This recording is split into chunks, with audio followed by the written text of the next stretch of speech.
ನಂದನಾಕುಲ ನಂದಗೋಕುಲ.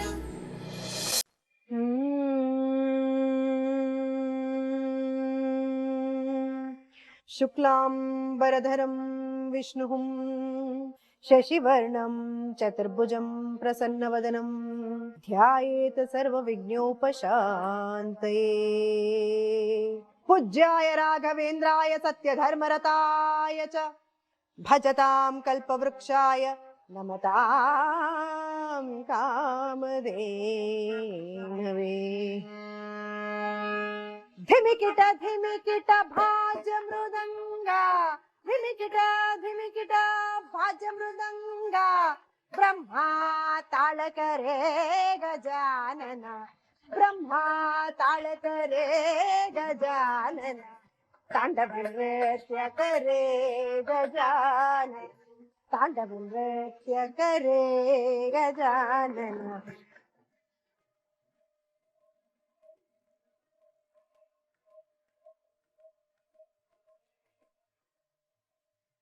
ಕೀರ್ತನಾರಂಭ ಕಾಲದಲ್ಲಿ ಜಗದೊಡೆಯನಾದಂಥ ಕೃಷ್ಣ ಪರಮಾತ್ಮನು ಸಾರಿ ಹೇಳಿದ್ದಾನೆ, ಯದಾ ಯದಾ ಹಿ ಧರ್ಮಸ್ಯ ಗ್ಲಾನಿರ್ಭವತಿ ಭಾರತ ಅಭ್ಯುತ್ಥಾನಂ ಅಧರ್ಮಸ್ಯ ತದಾತ್ಮಾನಾಂ ಸ್ವಿಜಾಮ್ಯಹಂ. ಅಂದರೆ ಎಂದಿಗೆ ಧರ್ಮವು ಲಯವಾಗಿ ಅಧರ್ಮವು ಪ್ರಬುದ್ಧಮಾನವಾಗುತ್ತೋ ಆಗ ನಾನೇ ಬಂದು ಧರ್ಮವನ್ನು ಉದ್ಧಾರ ಮಾಡುತ್ತೀನಿ ಅಂತ ಕೃಷ್ಣನೇ ಸಾರಿ ಹೇಳಿರುವ ಹಾಗೆ, ಕಾಲ ಕಾಲಕ್ಕೆ ತಕ್ಕ ಹಾಗೆ ಆ ಭಗವಂತ ತನ್ನ ಭಕ್ತರ ಸಂರಕ್ಷಣೆಯನ್ನು ಮಾಡೋದಕ್ಕೆ ಮತ್ಸ್ಯನಾಗಿ, ಕೂರ್ಮನಾಗಿ, ವರಹನಾಗಿ, ಪರಶುರಾಮನಾಗಿ, ವಾಮನನಾಗಿ, ರಾಮನಾಗಿ, ದ್ವಾಪರ ಯುಗದಲ್ಲಿ ಬಾಲಕೃಷ್ಣನಾಗಿ ಅವತಾರವನ್ನು ತಾಳಿರುವ ಭಗವಂತ ತನ್ನ ಬಾಲ ಲೀಲೆಗಳ ಮೂಲಕ ಅನಂತ ಜ್ಞಾನವನ್ನ ಜಗತ್ತಿಗೆ ಸಾರಿ ಹೇಳುತ್ತಿದ್ದಾನೆ. ಬಾಲಲೀಲೆ ಮಕ್ಕಳ ಲೀಲೆ ಅಂದ್ರೇನೆ ಚಂದ, ಅಂಥದ್ರಲ್ಲಿ ಕೃಷ್ಣನ ಬಾಲಲೀಲೆ ಅಂದ್ರೆ ಅದು ಸಾಮಾನ್ಯವೇ? ಅದಕ್ಕೆ ಹೇಳ್ತಾರೆ, ಮಕ್ಕಳಿರುವ ಮನೆ ಚಂದ, ಮಕ್ಕಳಾಡುವ ಮಾತೇ ಚಂದ. ಆ ತಾಯಿ ಒಂದು ಮಗು ಹತ್ರ ನಿಂತು ಬೇಕೋ ಮಗನೇ ಅಂದಾಗ ಆ ಮಗು ತನ್ನ ತೊದಲು ಭಾಷೆಗಳಲ್ಲಿ ಅಮ್ಮ ಅಳತ ಬುಳತತ ಬುಳತತ ಅಳತ ಬುಳತತ ಅಳತ ಬುಳೋತತ. ಯಾಕಣ ಕಣ್ಣಲ್ಲಿ ನೀರು ತುಂಬಿಕೊಂಡಿದ್ಯಾ? ಏನೋ ಗೊತ್ತಿಲ್ದವ ಕೇಳ್ತಾ ಇದೆಯಲ್ಲ ಚಂದ್ರು, ಹಾಗೆ ನೋಡಿದ್ರೆ ನಿನ್ ಕಣ್ಣು ತುಂಬಿಕೊಂಡಿದ್ದೆ. ಅದೇನೋ ಗೊತ್ತಿಲ್ಲ ಅಣ್ಣ, ಕೆಲವು ಸಂಬಂಧಗಳನ್ನ ನೆನೆಸ್ಕೊಂಡ್ರೆ ಮನಸ್ಸಲ್ಲಿ 3-4 ಅಭಿಪ್ರಾಯಗಳು ಹುಟ್ಟುತ್ತೆ. ಸಲ ಒಬ್ಬ ವ್ಯಕ್ತಿನ ನೆನೆಸ್ಕೊಂಡ್ರೆ ಮುಜೆಲ್ಲ ಉರಿಯುತ್ತೆ, ಕೋಪ ಬರುತ್ತೆ. ಅದೇ ವ್ಯಕ್ತಿನ ಇನ್ನೊಂದ್ಸಾರಿ ನೆನೆಸ್ಕೊಂಡ್ರೆ ಮನಸ್ಸು ಭಾರವಾಗುತ್ತೆ. ಗಿರ್ಜಾ ಬಗ್ಗೆ ಮಾತಾಡ್ತಾ ಇದೆಯಾ ಚಂದ್ರು? ಹೌದು ಅಣ್ಣ. ಅಣ್ಣ, ನಿನಗೆ ನೆನಪಿದ್ಯಾ 30 ವರ್ಷಗಳ ಹಿಂದೆ ಗಿರಿಜಾ ನಮ್ಮೂರಿನ ದೇವಸ್ಥಾನದಲ್ಲಿ ಹರಿಕತೆ ಹೇಳೋದಕ್ಕೆ ಶುರು ಮಾಡಿದ್ರೆ ಊರಿನ ಜನ ಎಲ್ಲ ಸೇರ್ಕೋತಾ ಇದ್ರು. ಅವಳು ಒಂದ್ಸರಿ ಹರಿಕತೆ ಹೇಳಕ್ ಶುರು ಮಾಡಿದ್ರೆ ಕೊನೆಯವರೆಗೂ ಒಂದೇ ಒಂದು ಪದನೂ ತೊದಲ್ತಾ ಇರ್ಲಿಲ್ಲ. ಅಷ್ಟು ಚೆನ್ನಾಗಿ ಆಡ್ತಾ ಇದ್ಲು. ಎಷ್ಟೇ ಆದ್ರು ಅಪ್ಪನ ರಕ್ತ ಅಲ್ಲ ಚಂದ್ರು. ನಾವು ಚಿಕ್ಕವರಾಗಿದ್ದಾಗ ಅಪ್ಪ ಎಷ್ಟು ಚೆನ್ನಾಗಿ ಹರಿಕತೆ ಮಾಡ್ತಿದ್ರಲ್ವಾ. ಅಪ್ಪ ಆದ್ಮೇಲೆ ಈ ವಿಷಯದಲ್ಲಿ ಸರಸ್ವತಿ ನಮಗೂ ಒಲಿಲಿಲ್ಲ. ಅದು ಒಂದಿದ್ದು ಗಿರ್ಜಾಗನೆ.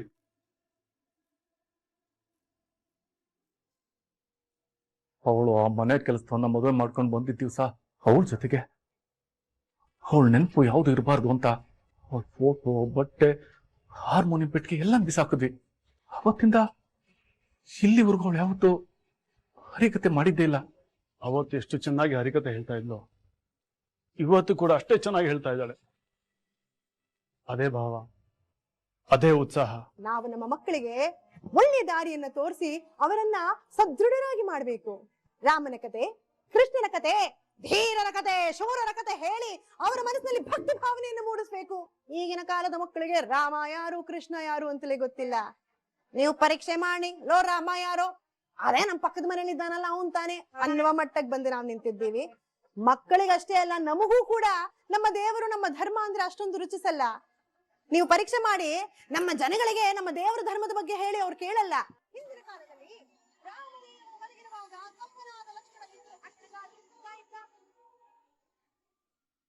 ಅಲ್ಲ ಗಿರಿಜಾ ಹರಿಕತೆ ಮಾಡ್ತಾ ಇದ್ದಾಳ ಕಡೆ. ಅಯ್ಯೋ ನನ್ನ ಮಕ್ಕಳು ಬೇರೆ ಇಲ್ಲೇ ಇದ್ದಾರೆ. ಇಲ್ಲದೆ ಇದ್ದಿದ್ರೆ ನಾನು ಅಲ್ಲಿಗೂ ಹೋಗಿ ಗಿರಿಜಾ ಎದುರುಗಡೆ ಕೂತ್ಕೊಂಡು ಹರಿಕತೆ ಕೇಳ್ಬೋದಾಗಿತ್ತು. ಅತ್ತೆ, ನಿಮ್ಮ ಮಕ್ಕಳು ಸುಮ್ಮನೆ ನಿಂತಿಲ್ಲ, ಗಿರಿಜಾ ಮಾಡೋ ಹರಿಕತೆನ ಕೇಳ್ಕೊಂಡು ನಿಂತಿದ್ದಾರೆ. ಹೌದಲ್ವಾ? ಏನಿದೆ ಆಶ್ಚರ್ಯ. ಅಣ್ಣ ತಮ್ಮನ ಕಾಲ್ ಹೆಸಕದ ಎಲ್ಲ ಗೊಡ್ಡು ಪುರಾಣ. ಈಗಿನ ಕಾಲಕ್ಕೆ ಕಥೆಯನ್ನು ಸ್ವಲ್ಪ ಬದಲಾಯಿಸಿ ಹೇಳಬೇಕು. ಅಣ್ಣ ತಮ್ಮನ ಕಾಲ್ ಹೆಸಕದ ಎಲ್ಲ ಸುಳ್ಳು. ಅದೇ ಅಣ್ಣ ತಮ್ಮನ ಕುತ್ತಿಗೆ ಹೆಸಕದ. ಇರ್ಬೋದು ಆಸ್ತಿ ಪಾಸ್ತಿ ಗಲಾಟೆ ಇದ್ರೂ ಇರ್ಬೋದು ಅನ್ನೋ ಮಟ್ಟಿಗೆ ನಮ್ಮ ಜನ ಬಂದು ನಿಂತಿದ್ದಾರೆ ಹೊರತು ಅವರಿಗೆ ನೀವು ನಿಜ ಹೇಳಿ ಅದು ಅಷ್ಟೊಂದು ರುಚಿಸಲ್ಲ. ಹೀಗೆ ಅವರವರ ಚಿಂತೆ ಅವರವರಿಗೆ ಅಂದ ಹಾಗೆ ಭಗವಂತನಿಗೂ ಸರ್ವದಾ ಒಂದು ಚಿಂತೆ, ನನ್ನ ಭಕ್ತರನ್ನ ಸಲಹುವುದು ಹೇಗೆ ಎಂಬ ಚಿಂತೆ. ತನ್ನ ಕಿರುಬೆರಳಲ್ಲಿ ಜಗತ್ತನ್ನೇ ಆಡಿಸಬಲ್ಲದಂಥ ಕೃಷ್ಣ ಪರಮಾತ್ಮ ಇತ್ತ ಕೌಸಲ್ಯಗೆ ರಾಮನಾದ, ಅತ್ತ ಯಶೋದೆಗೆ ಕೃಷ್ಣನಾದ. ಆದ್ದರಿಂದ ಇವತ್ತಿನ ದಿನ ಒಂದು ರೀತಿಯಾದಂತ ಶುಭ ದಿನ ಅಂದ್ರೆ ಅದು ತಪ್ಪಾಗಲಾರದು. ಅದನ್ನೇ ಪುರಂದರದಾಸರು ಹೇಳ್ತಾರೆ, ಇಂದಿನ ದಿನವೇ ಶುಭ ದಿನವೂ,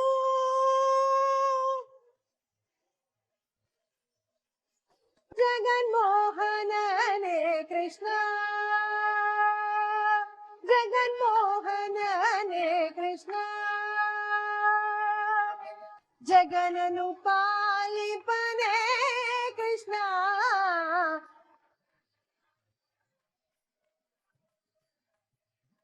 ಕೊಬ್ಬಿದ ದೈತ್ಯರ ಒಡಲನೆ ಸೀಳಿದೆ, ಇಂಥ ಆಟವನ್ನು ಎಲ್ಲಿ ಕಲಿತೆ ರಂಗ, ಜಗನ್ಮೋಹನನೇ ಕೃಷ್ಣ. ಈ ಕೃಷ್ಣ ಲೀಲೆಯನ್ನ ಯಶೋದೆ ಹಾಡಿ ಪಾಡಿ ಕೊಂಡಾಡುತ್ತಿದ್ದಾಳೆ. ಇವತ್ತಿನ ದಿನ ತಾವುಗಳೆಲ್ಲರೂ ಕೃಷ್ಣ ಲೀಲೆಯನ್ನ ಕೇಳಿದ್ದೀರಿ, ಆ ಭಗವಂತನ ಕೃಪೆಗೆ ಪಾತ್ರರಾಗಿದ್ದೀರಿ ಅಂತ ಹೇಳ್ತಾ ಈ ಕೀರ್ತನ ಕಾಲಕ್ಷೇಪಕ್ಕೆ ನಾವೀಗ ಮಂಗಳವನ್ನ ಪಾಡೋಣ.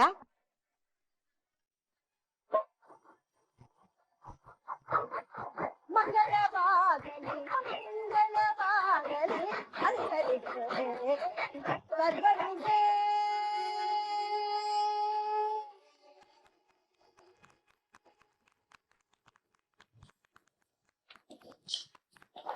ತಾನೇ ನಾನೇ ನಾನೇ ತಾನೇ ನಾನೇ ನಾನೇ ನಾನೇ ತಾನೇ ನಾನೇ ನಾನೇ ನಾನೇ ತಾನೇ ನಾನೇ ನಾನೇ. ಎಷ್ಟು ವರ್ಷಗಳಾಗಿತ್ತು ಗಿರಿಜಾ ನಿನ್ನ ಬಾಯಲ್ಲಿ ಹರಿಕತೆ ಕೇಳಿ. ಇವತ್ತು ನನ್ನ ಬದುಕನ್ನ ಸಾರ್ಥಕ ಮಾಡಿಬಿಟ್ಟೆ ನೀನು.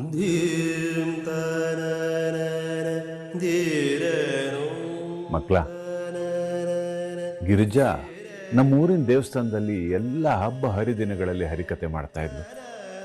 ಎಷ್ಟು ಚೆನ್ನಾಗಿ ಮಾಡ್ತಾ ಇದ್ಲು ಗೊತ್ತಾ?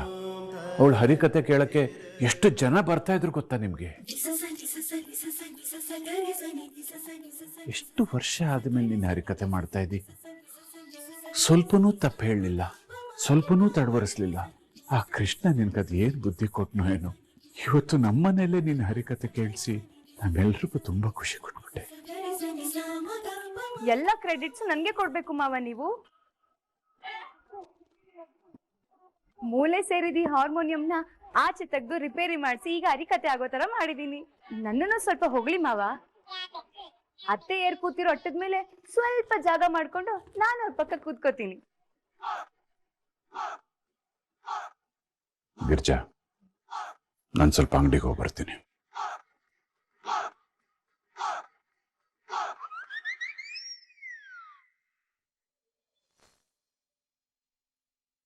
ಥ್ಯಾಂಕ್ಸ್ ಕಣೆ ಮೀನಾ.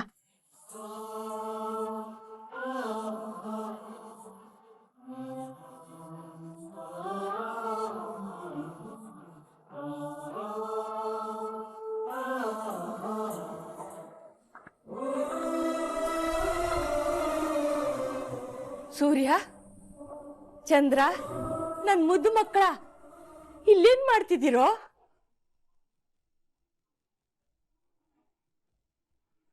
ಅದು ಹೊರಗಡೆ ಯಾರೋ ಗಲಾಟೆ ಮಾಡ್ತಾ ಇದ್ರು, ಯಾರು ಅಂತ ನೋಡ್ತಾ ಇದ್ವಿ.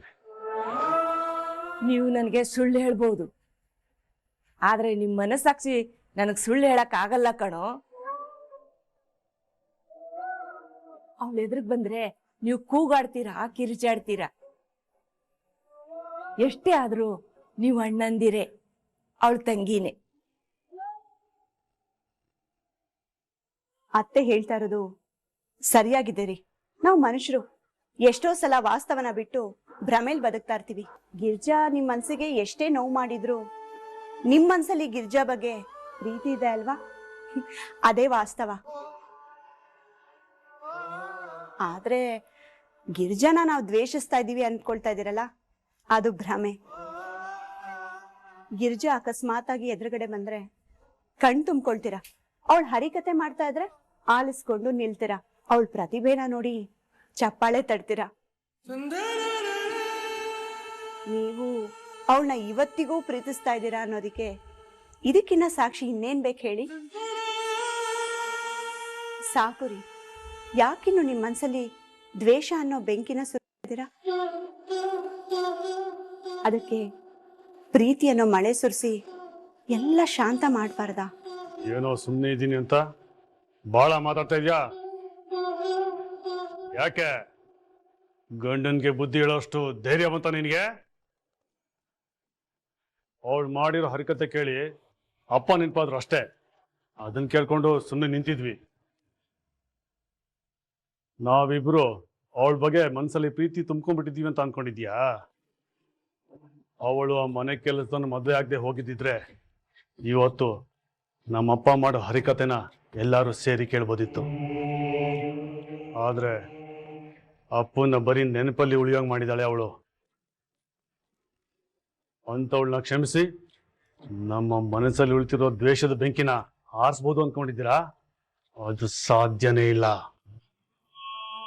ಇನ್ನೊಂದ್ಸಲ ಈ ವಿಷಯ ನನ್ನ ಹತ್ರ ಮಾತಾಡ್ಬೇಕಾರೆ ಒಂದ್ಸಲ ಅಲ್ಲ 100 ಸಲ ಯೋಚನೆ ಮಾಡು. ನನ್ನ ತಾಳ್ಮೆ ಕಳ್ಕೊಂಡ್ರೆ ಅವಳಿರೋ ಜಾಗಕ್ಕೆ ನೀನು ಹೋಗ್ಬೇಕಾಗತ್ತೆ, ಹೊಸಲಿಂದ ಈಚೆ.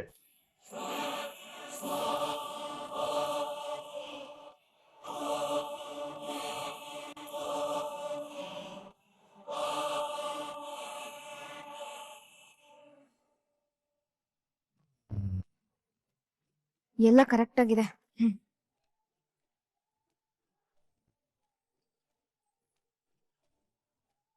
ಬೇಗ ಬಾರೋ ಕಾಡ್ಪಪ್ಪ, ಎಷ್ಟೊತ್ತ ಮಾಡ್ತೀಯಾ? ನಿನಗ್ ಸಾರಿ ಕೇಳಿ ನಾನ್ ಬೇರೆ ಕಾಲೇಜಿಗೆ ಹೋಗ್ಬೇಕು, ಲೇಟ್ ಆಯ್ತು. ಬೇಗ ಬಂದ್ ಸಾಯ್.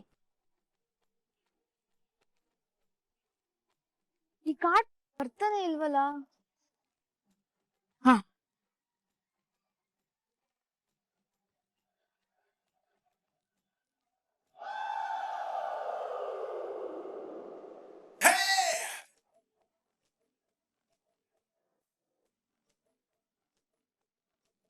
ಬೇಗ ಬಾರೋ ಕಾಡ್ಪಪ್ಪ.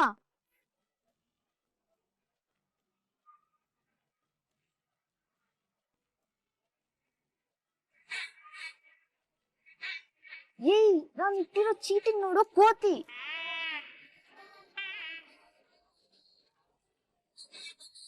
ಇದೆಲ್ಲ ಬನ್ನೂರ್ ಕುರಿದೆ ಹಾವಳಿ ಅನ್ಸುತ್ತೆ.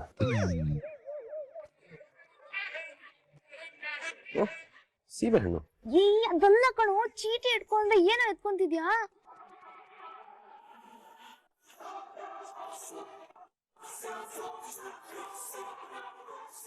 ಛೇ, ಗೂಬೆ ಗೂಬೆ, ಬೇಕಾಗಿರೋದ್ ಬಿಟ್ಟು ಬೇಡದೆ ಇರೋದನ್ನ ಎತ್ಕೊಂಡು ಹೋದ.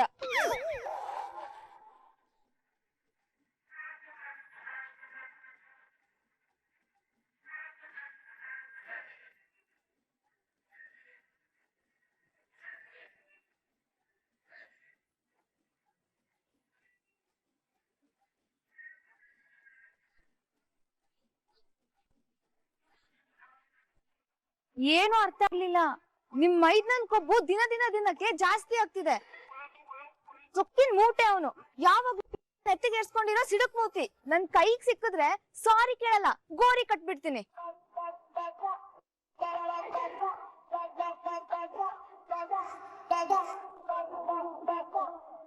ಮತ್ತದೇ ಸಾರಿ, ಅದೇ ತಾಚ, ಅದೇ ಒದ್ದಾಟ. ಮೋಡ ಕವಿದ ವಾತಾವರಣ. ಜೋರಾಗಿ ಮಳೆ ಆಗುತ್ತೇನೋ. ಎಲ್ಲ ಕೃಷ್ಣಲೀಲೆ. ನಡಿಲಿ ನಡಿಲಿ,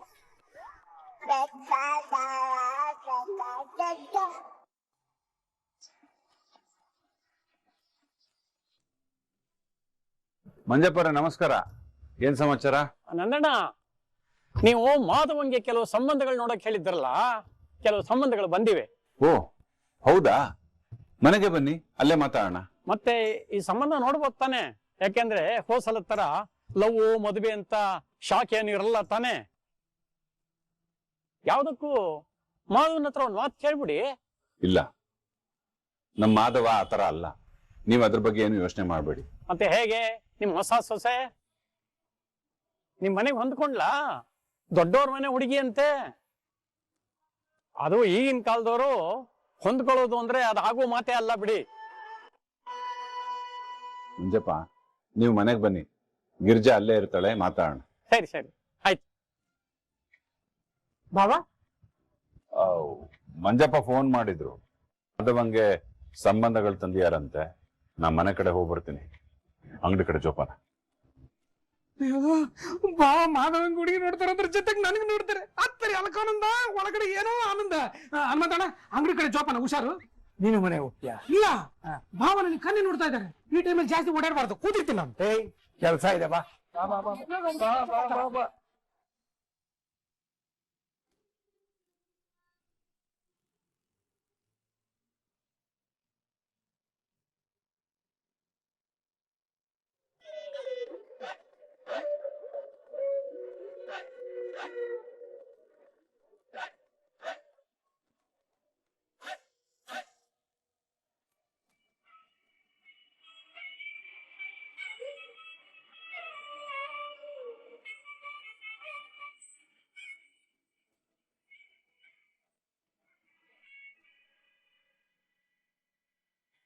ಸಾರಿ ವಲ್ಲಭ.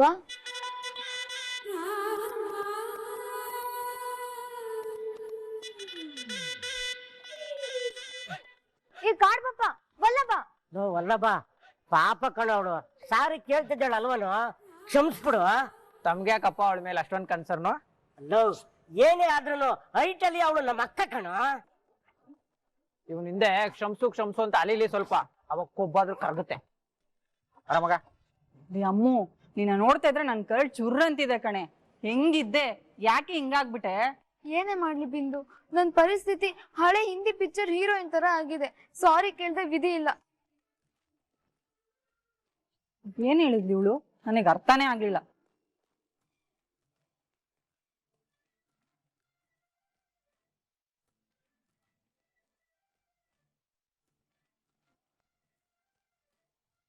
ಈ ಫಾರ್ಮುಲಾ ಅವತ್ತೇ ಕಲಿಬೇಕಾಗಿತ್ತು ನಾವು. ಏ ಕಾಡ್ ಪಾಪ, ನನ್ ಜೀವನದಲ್ಲಿ ಯಾರಿಗೂ ಸಾರಿ ಕೇಳೇ ಇಲ್ಲ. ಅದ್ರಲ್ಲಿ ನಾನೇ ಬಂದ್ ಸಾರಿ ಕೇಳ್ತಿದೀನಿ ಅಂದ್ರೆ ಅದರಲ್ಲೇ ಅರ್ಥ ಮಾಡ್ಕೊಂಡು ನಾನು ಎಷ್ಟು ಇಳ್ದು ಬಂದಿದ್ದೀನಿ ಅಂತ ಅರ್ಥ.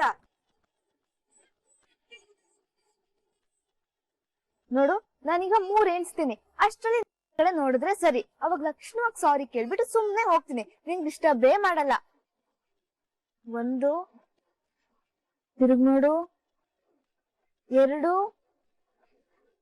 ತಿರುಗ್ ನೋಡಲ್ವೇ ಕೋತಿ, 2.5. ಸಿಸ್ಟರ್, ಆಗ್ಲಿಂದ ನೋಡ್ತಾ ಇದೀನಿ. ನಾನು ನೈಟ್ ನೋಡ್ಬಿಟ್ಟು 2.5 ಅಂತ ನನ್ನನ್ನ ಆಡ್ಕೊತಾ ಇದ್ದೀರಾ? ಇದೆಲ್ಲ ಸರಿ ಇಲ್ಲ ಸಿಸ್ಟರ್. ಇದೇ ತರ ಆಯ್ತು ಅಂದ್ರೆ ನನ್ನ ಪ್ರಿನ್ಸಿಪಲ್ ಹತ್ರ ಹೋಗ್ಬಿಟ್ಟು, ಸರ್ ನಾನು ನೈಟ್ ನೋಡ್ಬಿಟ್ಟು ನನ್ನ ಹರಾಜ್ ಮಾಡ್ತಾ ಇದ್ದೀನಿ ಅಂದ್ಬಿಟ್ಟು ನಿಮ್ಮಲ್ಲಿ ಕಂಪ್ಲೇಂಟ್ ಮಾಡಿ ನಿಮ್ಮನ್ನ ಸಸ್ಪೆಂಡ್ ಮಾಡಿಸ್ಬಿಡ್ತೀನಿ. ಏ ಡಬ್ಬ, ನಾನಾ? ಮುಚ್ಕೊಂಡು ಕುತ್ಕೋ.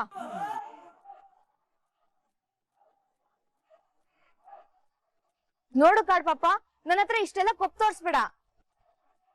ಏನೋ ನನ್ನಿಂದ ನಿನ್ನೆ ತಪ್ಪಾಗೋಯ್ತಲ್ಲ ಅಂತ ಸಾರಿ ಕೇಳ್ತಿದೀನಿ. ನಿನ್ನೆ ಲೆಟರ್ ಬೇರೆ ಬರ್ದಿದೀನಿ.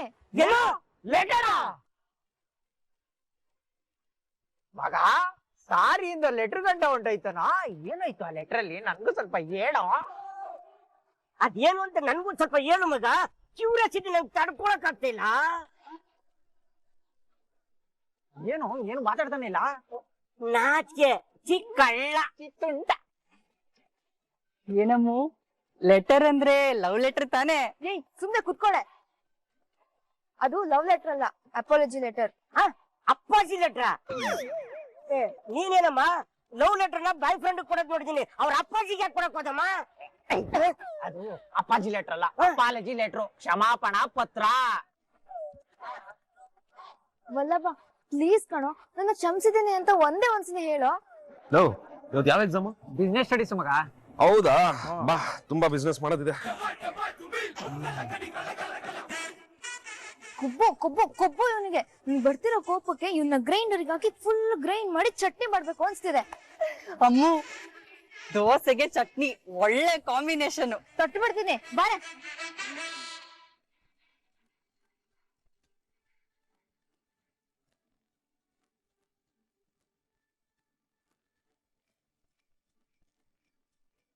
ಮೀನಾ,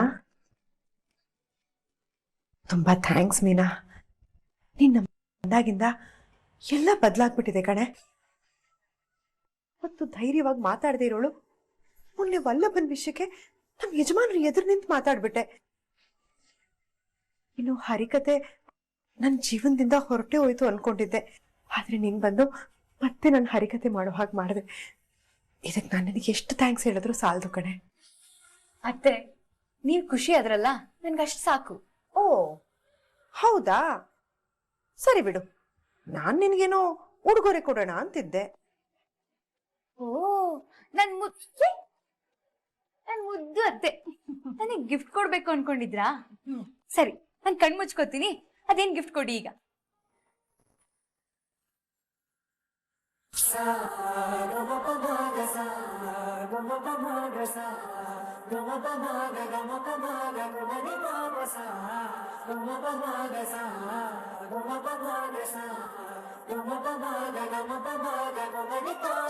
Oh